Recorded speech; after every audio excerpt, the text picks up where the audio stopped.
A warm good evening to one and all. It is now my great pleasure and honor to introduce Professor Hara sir. Sir is currently visiting professor at Bangalore, National Law School of India University, teaching the students of Master's Program in Public Policy.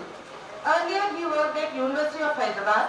He had set the Center for Human Rights at the University of Hyderabad and was editor of Indian Journal of Human Rights.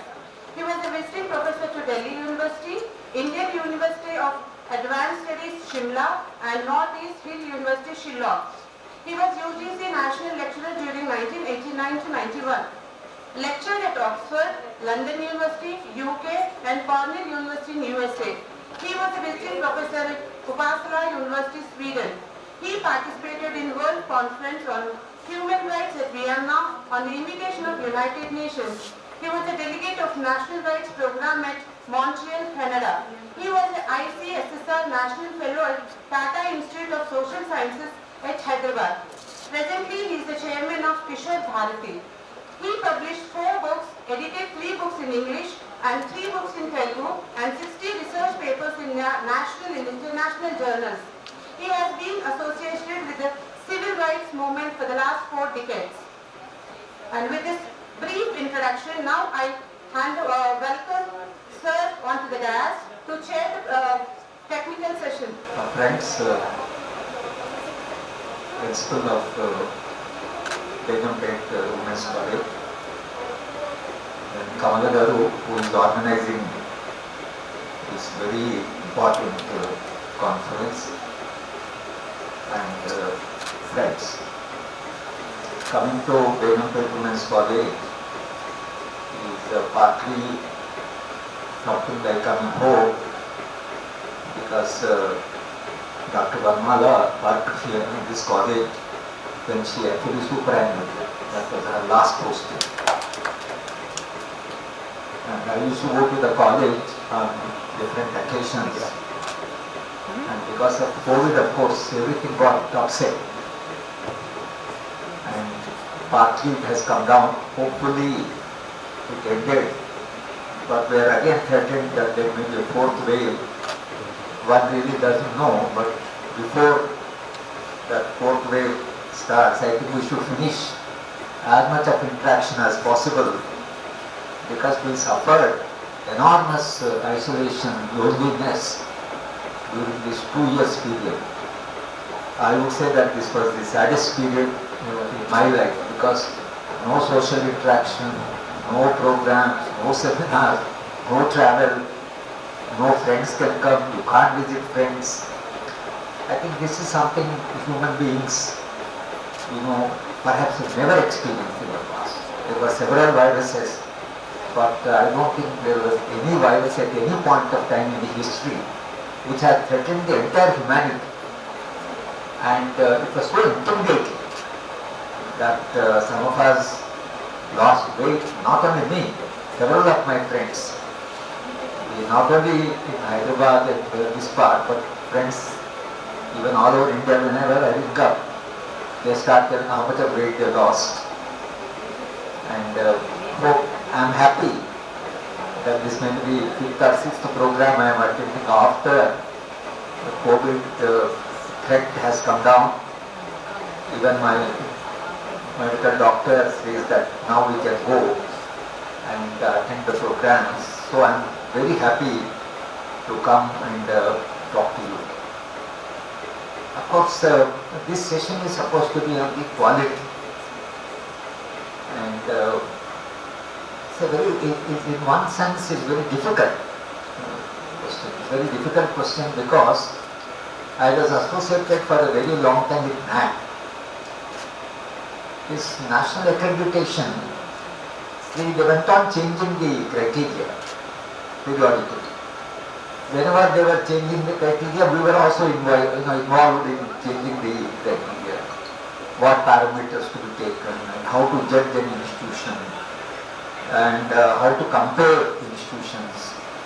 And the institutions in the remote rural areas, in the tribal areas, the institutions located in Delhi, in the cosmopolitan cities, there is a variation unbelievable.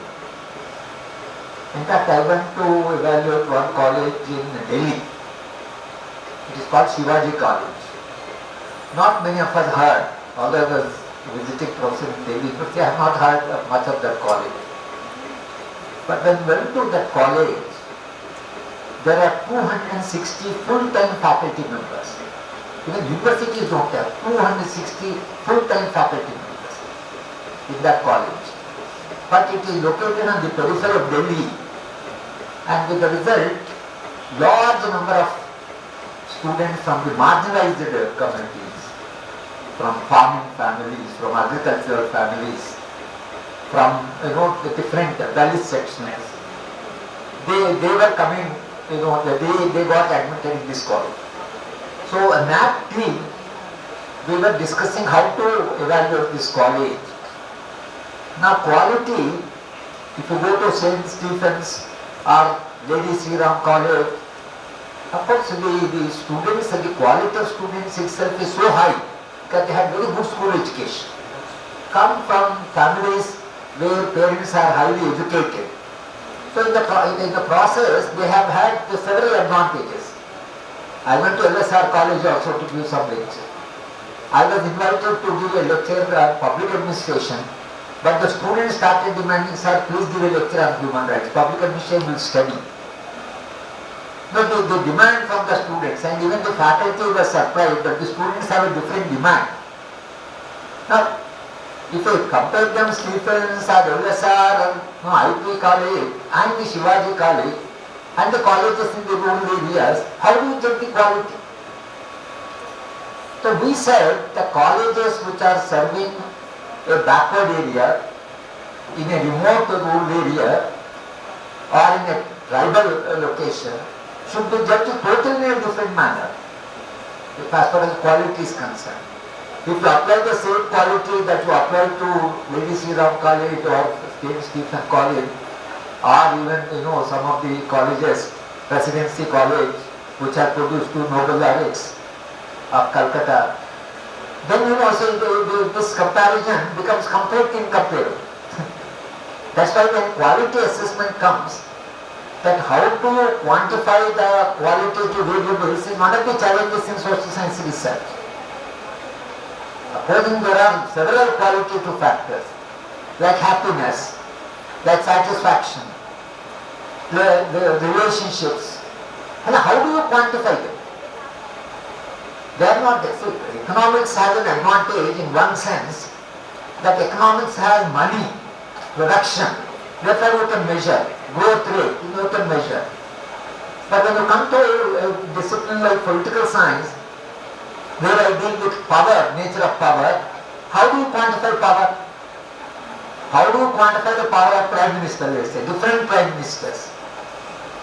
The power is a qualitative variable. And therefore quantification of qualitative variables is always difficult. Bhutan has done some formula and therefore they are measuring happiness.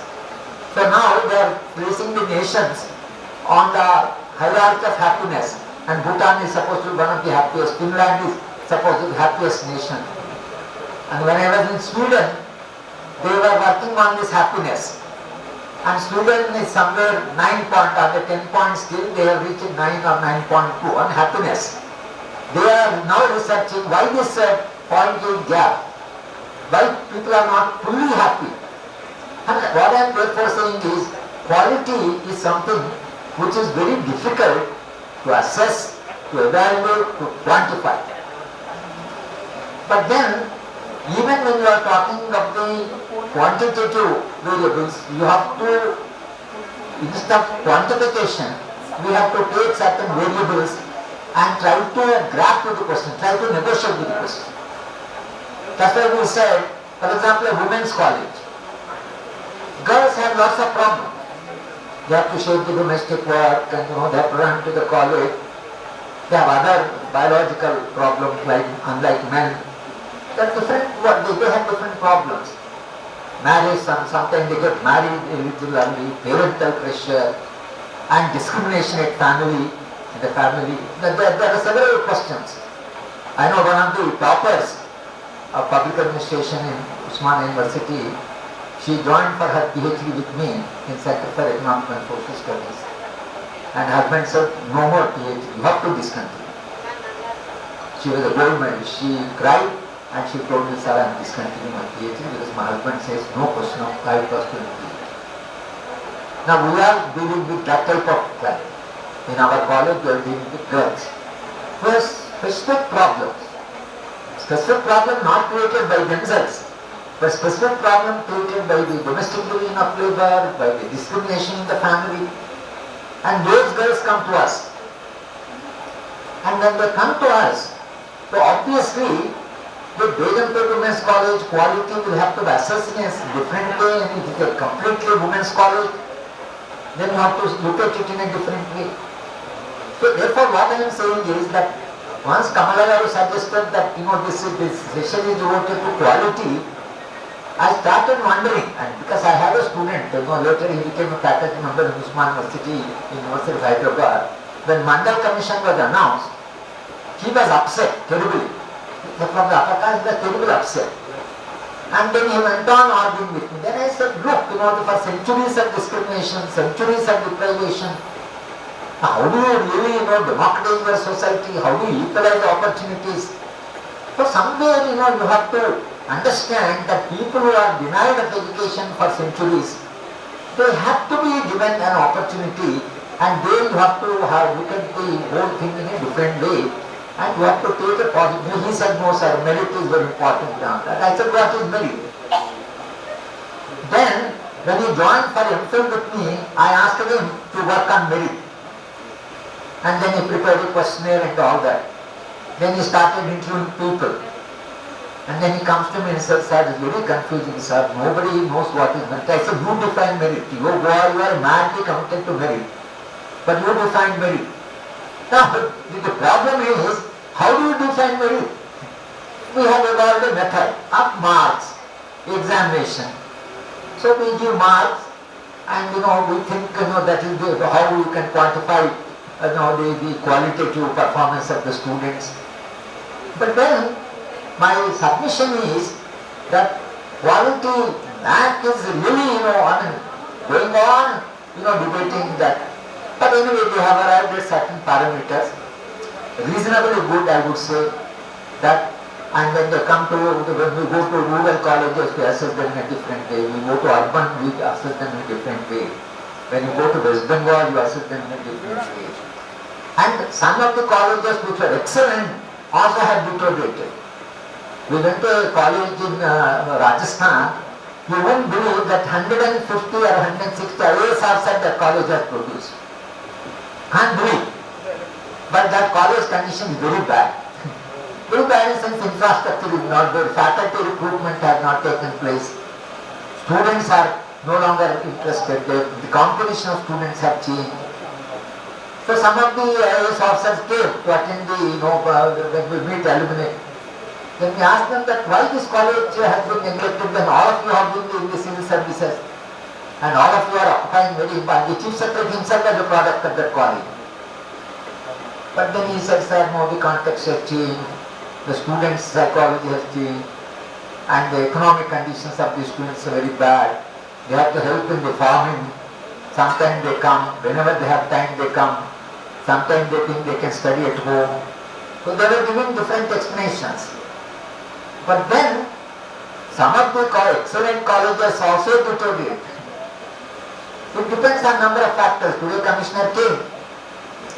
The commissioner or the secretary, because we have a civil education committee, we have an all India forum for right to education, we have building a movement in 22 states, how to protect the government institutions and all that. The story is the same. You go to Nagaland, they say, sir, no recruitment, faculty recruitment. Funds have come down. No infrastructure. Building maintenance, we have no grant. Nagaland. You go to Kashmir, myself, my wife, we went to Srinagar, you say the same thing in Srinagar. And now you go to different parts of the country, story appears to be the same. What happened to higher education? What happened to priority to higher education, particularly in the public domain? But once privatization started, last time I met the one MLC, who is also heading the private institutions. I met him, then I told him, that you have your own private thing, please allow us to survive, allow the government institution to survive. Why sir, why you are saying that? I said every year the budget is coming down. And you people collect money right and left, but so we can't collect that type of fee. Even in University of Hyderabad, we can't raise the fee.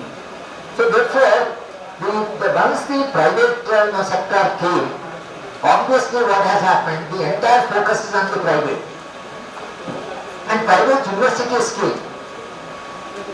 And our own Chief Minister is saying that public universities must learn from the private universities. I'm puzzled. I'm puzzled because the private universities have come very, you say 80s, 90s phenomenon. IITs, IIM, Central University, Usman University, I am a alumni of this university. They were in the top 5 universities of the country. The Usman University was in the top 5 universities of the country. But what has happened to Usman University? I go to Calcutta University, where I worked for a decade.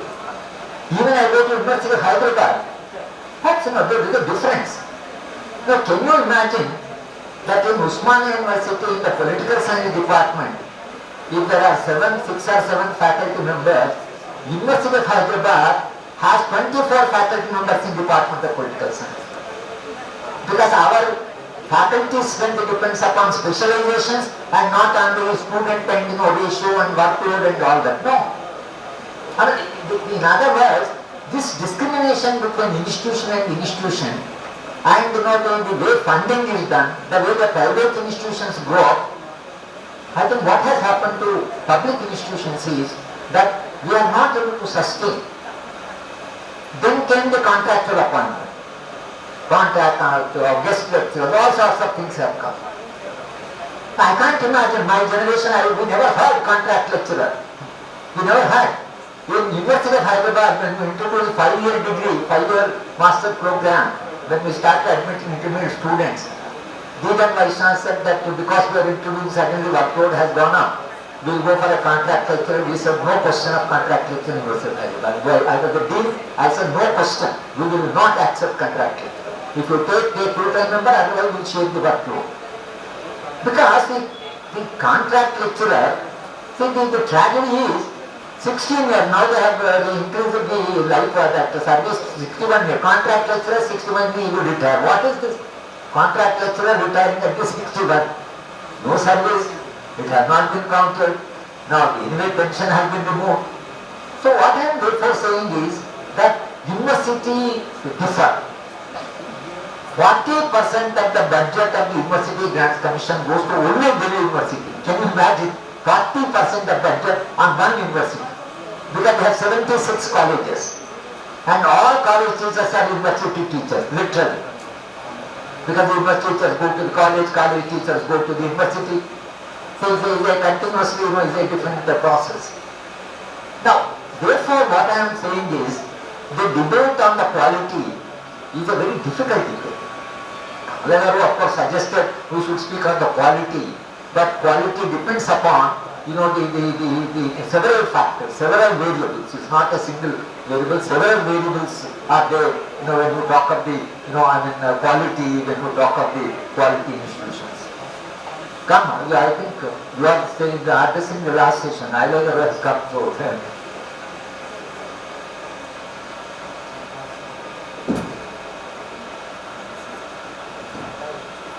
Now therefore what I am suggesting is this variation between institution and institution, the way the funding is done, the way the discrimination takes place between institutions. In this country, you have a hierarchy of institutions. There is a hierarchy. And in that hierarchy, somewhere, everybody is located at some point in the hierarchy. And then we are talking of the quality that how to rate these colleges and whose mistake it is if a particular college is not performing well. I think these factors are extremely important in a country which is with enormous economic inequalities, social inequalities, and the boys and girls coming from the first generation. I also belong to first generation. My father was a farmer, he was only 7th class.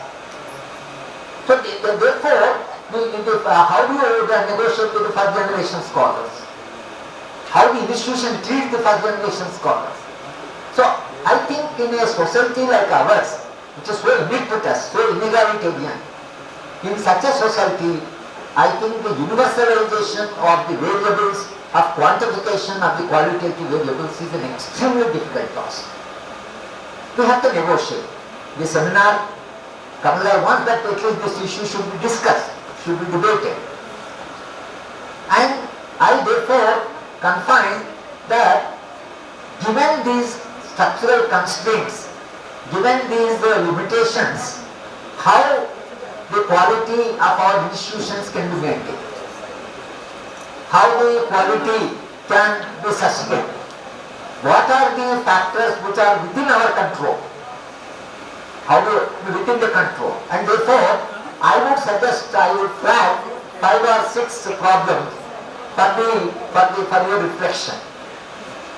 First thing is that quality, I am taking it for granted that quality means something that all of us understand. Quality depends, in higher education I am saying, on the freedom that the institution enjoys. I would flag it as the first issue. How much of freedom to enjoy and how much of control the government exercises on the institution. Of course, you are a government college, so there is a lot of interference from the government, because the people sitting in the positions of power keep on thinking that they can give directives, they can do that.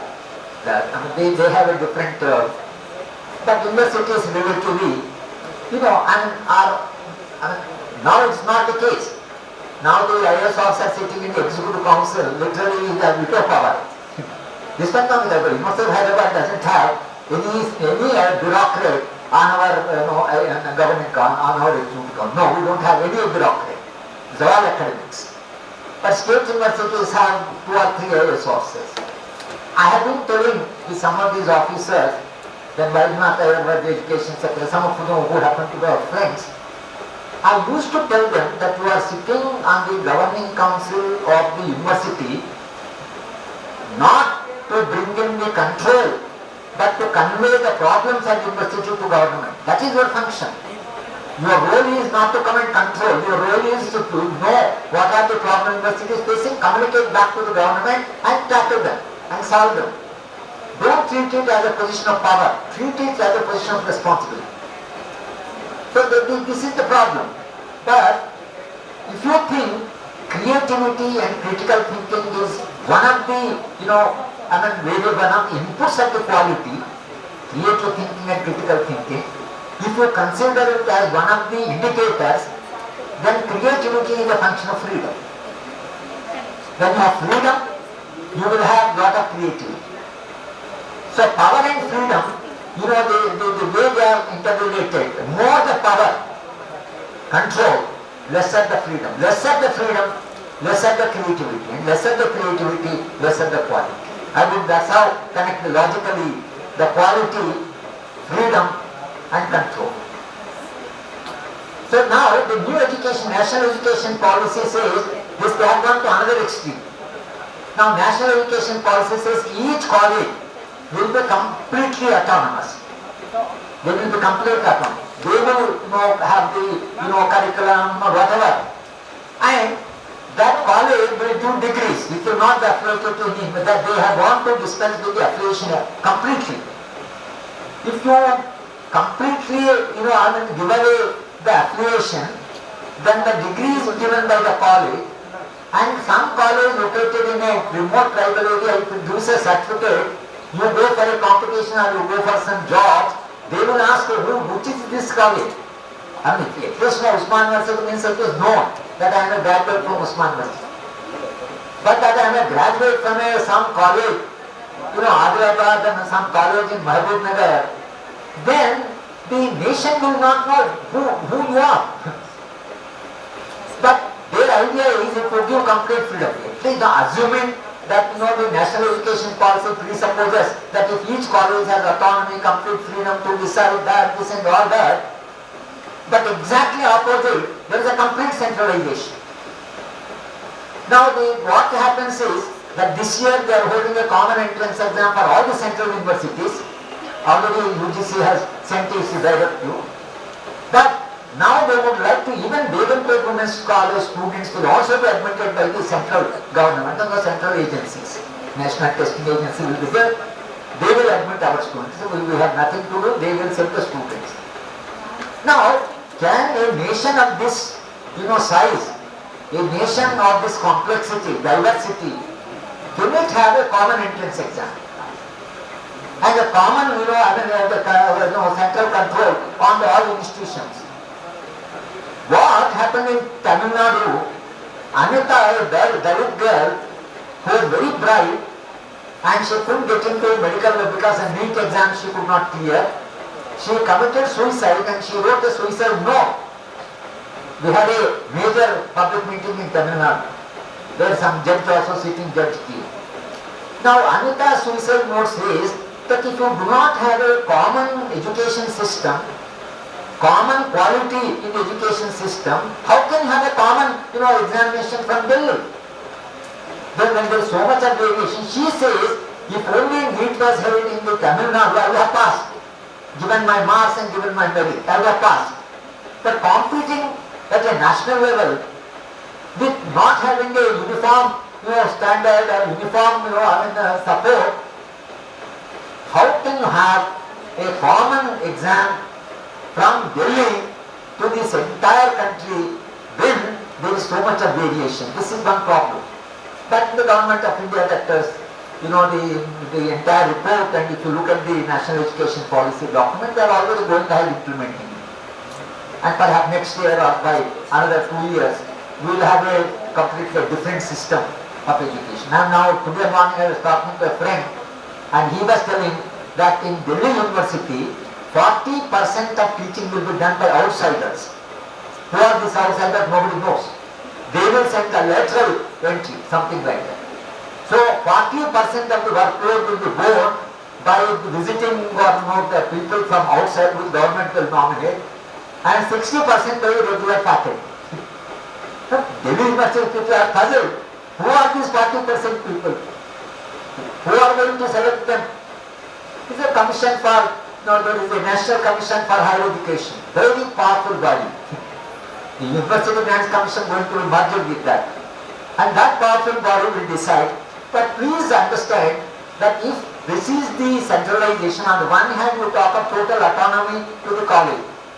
On the other hand we talk of centralized curriculum, centralized examination, centralized admissions.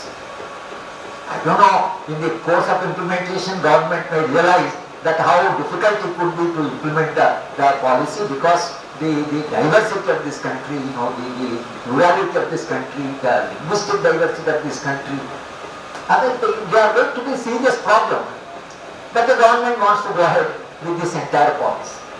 So what I would therefore say is that autonomy or the freedom of the teacher, freedom of the institution, how much of freedom the principal and the faculty enjoy, how they will be able to, at least innovate. I think I would say quality depends upon the autonomy and the freedom, whether the university, whether the college. I would say that is one of the factors in the quality debate. The quality debate is that how much of freedom the faculty enjoy. University of Hyderabad, we enjoy a lot of freedom because I introduced 6 courses during the course of my 25 years. Suddenly I get interested in some other area, I will remove the course and I will introduce another course. We have the freedom.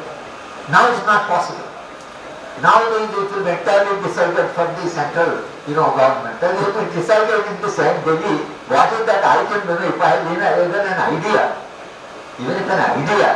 that I can't help. The idea will be completely, I have to swallow the idea, but I can't experiment. So experimentation, innovation, these are all part of the quality debate, and unfortunately today the quality will be decided by the central agencies and highly centralized system. This is going to be one of the challenges of higher education as far as quality is concerned. Now, my second, I would like to put another, flag other issues. Apart from freedom and autonomy, whether the institution has larger social concerns. This is also very important. Because Constitution of India mandates the Indian state to transform the society. Normally, political science students know that the university, the state, that the government of the state is supposed to maintain an order. That's what constitutions are meant for. But Indian constitution, unlike the several other constitutions of the world, mandates the Indian state to transform the society. Transform into what type of society? It is there in the part 4 of the Indian Constitution, or in the preamble it is there. Equitable society, fair and just society, right? Liberty, equality, fraternity, justice. These are all parts of the value system of the Constitution. We have to create a fair and just society. Fair and just society. Now, if that is the mandate, if you have to transform, where from the transformation comes? And education is one of the instruments of transformation. If education is one of the instruments of transformation, then transformation of what? Transformation of the structure of relations, structure of the society. Hierarchical, authoritarian, the relations have to gradually be democratized. Now, institutions in India, in my view, institutions in India have to perform the role of transformation, larger social concerns. Many people ask that even yesterday I went to address my students in Hyderabad and Bhagat Singh. So students were asking me, sir, how do you combine activism with academic pursuit? I said, see, it all depends. Universities are supposed to play the role of transformative agents. But if they have to play the role of a transformative agent, then you have to have a larger social concern. So if you have to have a larger social concern, then that should be factored into the quality. That has to be debated as a part of those institutions which contribute for the transformation of the society have a higher quality than those institutions which work for status quo. So therefore this is also an important factor apart from autonomy and freedom. The larger social concerns are very important. In my view, that institution which is transforming perhaps is an institution which has higher quality in the Indian country, even take constitutional parameters. Jawaharlal Nehru University now today is in a very bad shape. But any student joining Jawaharlal Nehru University from any corner of India, from remote corner, joins with all diffidence and all that. By the time they come out of Jawaharlal Nehru University, you must see how confident they become. And most of their learning is not in the classroom. Most of their learning is outside. At 1 o'clock, I used to have co-dinner lectures. 1 o'clock students are sitting and discussing and debating. So, in other words, the freedom that the climate of freedom that they created has actually led to now today there are hundreds of IAS officers, people are in the army, there are police officers, you go to India, any corner of India, there is some JNU product in that college and the university. There are JNU products all over India. Now what is unique about JNU? The uniqueness of JNU is relatively, it gives lot of freedom. Today, that institution has been completely hit hard and the institution is in a very bad shape. And one really doesn't know what is likely to happen to an institution like JNU. And if that freedom, that climate is taken out, JNU will no longer be JNU. Why the people are doing that? Why they are stifling the institution? Then one has to debate. But what is happening to these institutions? So I would therefore say that autonomy, freedom, and then the larger social concern. In fact, you see, I will tell you an anecdote. When we went to evaluate JNU, give the grants for the University Grants Commission, the first meeting was with Vice Chancellor. So there was a theft, and the thief was caught. Now the student brought the thief, made him sit, and started debating what is theft, how theft started, what is the origin of theft, why people commit theft. They went on debating. And for hours together they were debating. Finally the thief was fed up and said, sir, please hand over me to police because I can't put up with the structure of your arguments. So in other words, JNU had that type of quality. When students went on dharna, when Alak was the Vice Chancellor sat opposite and he sat in dharna. And he said, whoever comes to the student dharna, they listen to the student point of view. You also listen to my point of Vice Chancellor's point of view. So you go there and you come to me. Vice Chancellor sitting on dharna, opposite to student camp. I mean, it has a different culture. So what therefore I am saying is that this entire, larger concerns and the way Parthasarathi, who conceived that university, has completely different vision of the university. My third factor would be interpersonal relationships in the institution. I worked in Kakatiya University. We were about 8 to 10 faculty members. That was one of the happiest periods we have spent. There was such a cohesion among the colleagues, such a cordial relation. We were such a team. We used to work till 1 o'clock in the night. We used to do a number of courses. We were running evening courses. We had a lot of freedom. And we were the second best department, public administration department, second best department in the country. Imagine a provincial university. We used to get 3 or 4 journals. When you come to University of Hyderabad, you get 150 journals. Whereas in the Kakatiya University, we used to get 3 or 4 journals. But notwithstanding that academic, this one, still, we made a mark because of the collective nature of the work and the interpersonal relationship among the colleagues. We used to share, we used to go out, we used to spend the time together, share personal problems. But there is no rupture. There is no rupture in interpersonal relationships. Now in the colleges or in the university, the faculty room should be full of debate. Latest works, latest books. The faculty should be, very lively. And when you go to the college and come back home, you should come back completely refreshed, full of ideas, pleasure and happiness. But institutions' interpersonal relationship have been now so strained that lot of our energy is dissipated in the handling interpersonal. I used to handle around 100 faculty members in the University of Hyderabad as a dean, and in my own department, of course in political science department, whenever a visitor came to the department, I would say interpersonal relationship in my department above national average, because everybody talks to everybody. That's the maximum that you can do. Everybody talks to you. So how do you improve interpersonal relationships? How the faculty members enjoy the work of the others? How you take a pride in the work of others? I think these are all the culture which has to be created in the institution. These have nothing to do with government funding and all that. These are personal, particularly when you are in the teaching profession. When you are in the teaching profession, this is one of the best professions. It's one of the best professions because you are continuously pursuing knowledge, you are transmitting knowledge. Classroom, every time you have fresh faces to see. You are always with young people, young girls coming from different backgrounds. Like no other profession has this, great experience of meeting every year after year, young faces, young minds. And then you are in the knowledge system, you are located in the knowledge domain.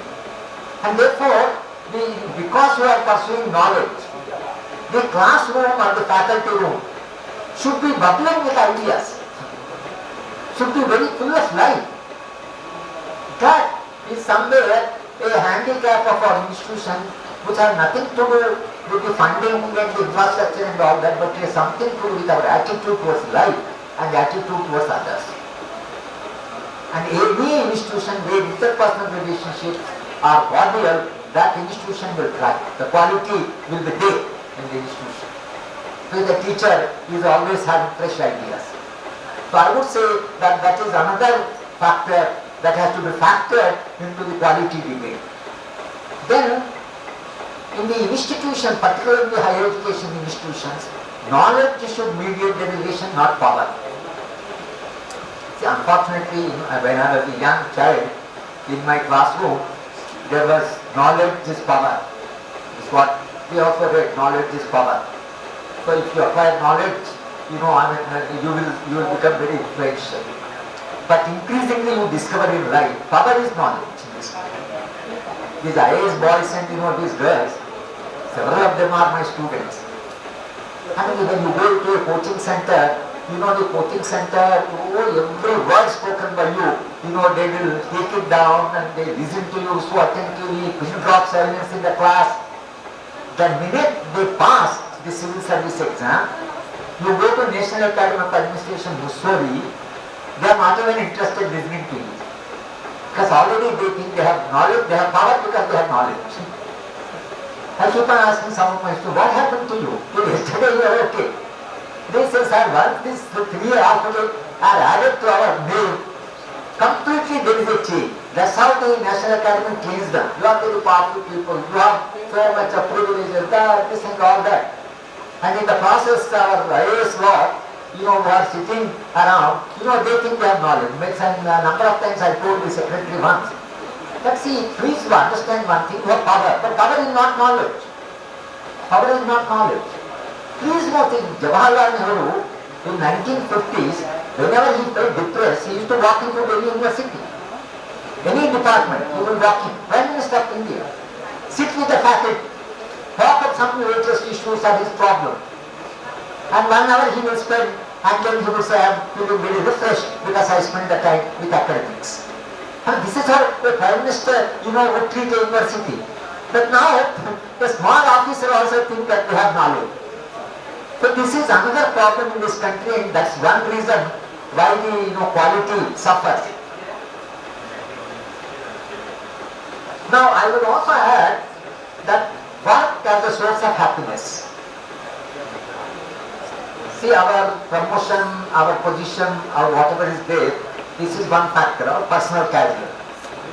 But if you don't enjoy teaching, and you don't come back from the class very happy, very rewarded, then I think institution will suffer. So we must treat that what we are doing every day, it should be a great source of happiness. Teachers should come back from the university or college refreshed, not tired. Although your workload is one of the problems, I agree. Because since my mother also worked, because she used to come exhausted with the board classes and all that. University of Hyderabad will have board classes for a week. So there is a lot of hell of difference. So with the result what happens, this workload and all that, they have to be reconsidered. And of course, I would say that infrastructure, recruitment, full faculty, funding, right, the taking care of the children coming from marginalized families, these are all other inputs.